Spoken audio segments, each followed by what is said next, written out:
Hi everyone, I just wanted to do a quick tutorial on the font Hey Magnolia. I've been using this font for stocking tags for Christmas recently, and I have had trouble cutting the font out because of these little tails you can see here. Um, they're a lot thinner and they tend to break off easily whenever you're trying to get it out of the wood that you cut it out of. And so here you can see that I've made a thicker version on the left. And I'm going to show you how to do that today in Adobe Illustrator.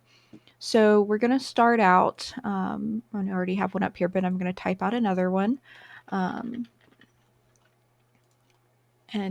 you can see that it's Hey Magnolia up here, and it's regular. There's not a bold version of it. And so I'm just going to change it to look like the rest of it. I always outline my things in red that I'm going to cut.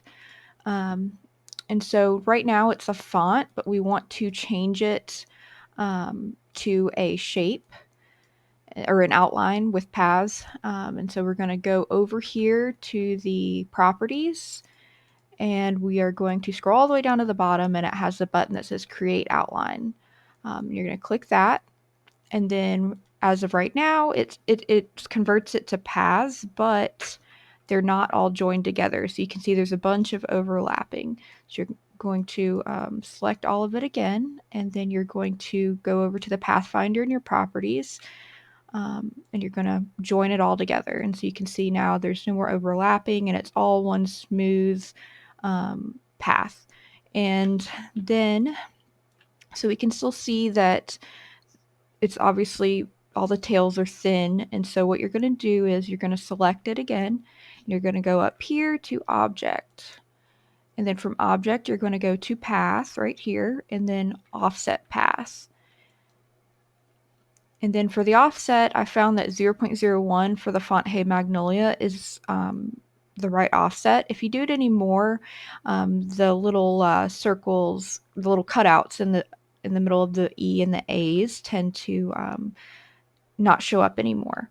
And so you want to, the miter limit is fine at 4, and then you're going to click OK.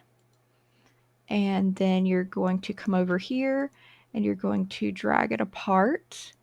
And then you can see here that the tails are thicker, and whenever you cut it out, it will not break as easily. It's much thicker, and I have an example photo that I will post with this video. Um, you can follow me on Instagram or Facebook at Liz Miller Creations. And if you have any questions, just leave a comment and I'll try to help you out. Thank you so much.